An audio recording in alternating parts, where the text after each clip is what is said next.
ላልተለወጠ ሰው አዲስ ዓመት ትርጉም የለውም። ለለውጥ ለማይዘጋጅ ሰው ፀሐይ የትናንትናይቱ ነገም ብትወጣ ወጥቶ ለማይሞቃት ሰው ለማይጠመቀምባት ሰው ጥቅም እንደሌላት ሁሉ የዘመን መለወጥ ለማይዘጋጅና ለማይሰራ ሰው ረብ የለው፣ ጥቅም የለው። ዘመን የሚጠቅመው ለሚሰራ ነው።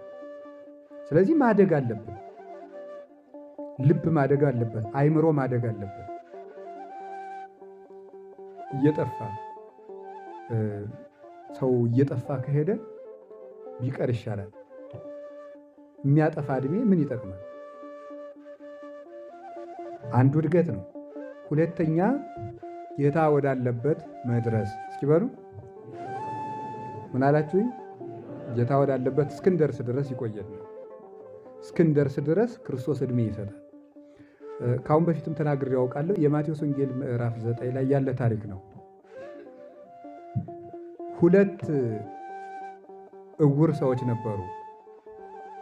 ጌታችን መድኃኒታችን ኢየሱስ ክርስቶስ ወደ ኢያሪኮ ሲያልፍ ሁለቱ እውሮች ጌታ አልፎ እየሄደ እንደሆነ ሰሙ።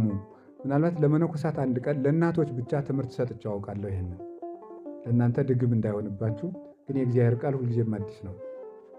ሁለቱ እውሮች ጌታ እያለፈ አልፎ እየሄደ እንደሆነ ሰሙና እንዲህ አሉ፣ የዳዊት ልጅ ሆይ ማረን አሉ። እስኪ በሉ የዳዊት ልጅ ሆይ ምናል ማረን አሉ። ኋላ ተመልከቱ፣ የዳዊት ልጅ ሆይ ማረን ሲሉ ሰዎቹ ግን ምን አደረጓቸው? አትጩሁ ብለው ከለከሏቸው ይላል። እነሱ ግን ወአፈድፈዱ ከሊሃ ይላል፣ ጨምረው ጮሁ፣ አብዝተው ጮሁ። የዳዊት ልጅ ሆይ ማረን እያሉ አብዝተው ጮሁ ይላል። አብዝተው ሲጮሁ ጌታ ኢየሱስም ቁሞ ቆያቸው ይላል። ምን ብሎ ቆያቸው? ይህ ነው ደስ የሚለው ነገር። ለምንድን ነው? እውር ስለሆኑ ቶሎ ሩጠው እንደማይደርሱ ያውቃል። እሱ መንገድ ቢጨምር እነሱ እንደማይደርሱበት ያውቃል። በደንብ ያዙ። እነሱ ምኖች ናቸው? እውር በሉ እንጂ። እሱ ደግሞ ምንድን ነው? ብርሃን ነው። ስለዚህ እሱ እየሄደ ቶሎ ቢራመድ እውሮቹ ቶሎ አይደርሱም። ጌታችን ኢየሱስ ክርስቶስ ያለበት ቆሞ ቆያቸው። ባጭሩ ተርጉም። ከዚያ በኋላ ደረሱ። ሲደርሱ ምን ትፈልጋላችሁ አላቸው። ዓይናችን እንዲበራ ነው።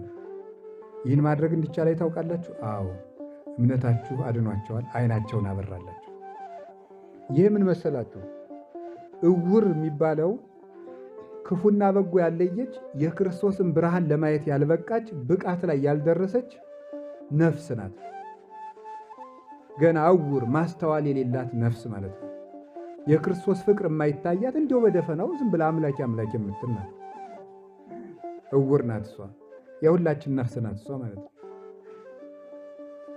የዳዊት ልጅ ሆይ ማረኝ ማለት ግን ከነውርነቷ ምን ማለት ነው? ክርስቶስ እንዲመራት መለመኗ ነው። አላውቅም ተብሎ ደንቆሮ ነኝ ተብሎ ጸሎት አይቋረጥም። አንድ አባት ያለውን እንገራቸው። 70,000 ሰው ከሚያስተምር መምህር ሁልጊዜ የሚጸልይ አንድ መነኩሴ ይበልጣል ይላል። ስንት ሰው? 70,000 ሰው ከሚያስተምር መምህር ሁልጊዜ የሚጸልይ አንድ መነኩሴ ይሻላል ይላል። ደግሞ እንደዚህ ስላችሁ ጊዜ ከመምህር እንበልጣለን በሉ። ደግሞ መቼስ ሰይጣን እኮ ክፉን ጥቅስ ነው የሚያስዝ። እንደስላችሁ ደግሞ እንደዚህ እንዳትጠቅሱ። መምህራን ደግሞ የሚበልጡበት የራሳቸው መንገድ አላቸው። እሱን በዛው እንተዋለን ለጊዜው። እና ምንድነው የተባለ እንደሆነ ይሄኛው አይመሰገድም፣ ምስጋና የለበትም። ቀጥታ ከክርስቶስ ጋር ያለ ዝምድና ነው። በተለይ ምንኩስና ከሆነ ማለት ነው። ከክርስቶስ ጋር ያለ ዝምድና ነው፣ ምስጋና የለውም። እና ዝም ብሎ ቢማርም ሁልጊዜ የሚጸልይ መነኩሴ እግዚአብሔርን ከማወቅ ደረጃ ይደርሳል ይላል። ይሄኛው ገና እኮ እያወቀ ነው። ይገርማል። ይሄኛው እያነበበ ያስተምራል። ያኛው መነኩሴ ግን ቀድሞት እግዚአብሔርን ሊያውቅ ይችላል። በኑሮ ነው ያወቀው። ያለ በኑሮ ስላወቀ ይሄኛው ቀድሞ ያኛውን እግዚአብሔርን ሊያውቅ ይችላል። ስለዚህ ምን ማለት አለበት? እውር የተባለ ባይማርም ዝም ብሎ አምልኮተ እግዚአብሔር ላይ ምን ማድረግ አለበት ነው? መጽናት አለበት ነው። መሀል ላይ ዝም በሉ የሚሉት እነማን እንደሆን ታውቃላችሁ? ጸሎት እንድናቋርጥ የሚያደርጉ አጋንንት ናቸው። ዝም በል የሚሉት ማለት ነው። አትጩሁበት ከክርስቶስ ላይ የሚሉት፣ ክርስቶስን አትጥሩ የሚሉት ምኖች ናቸው? አጋንንት ናቸው። ዲያብሎስ ሽፍታና ወንበዴ ነው። ወንበዴ ከሰው ቤት ውስጥ ሲገባ ምን የሚያደርግ ይመስላችኋል? ሌባና ወንበዴ ልዩነት አለው አይደል? አይደለም? ሌባ ሳያዩት ሰርቆ የሚሄድ ነው።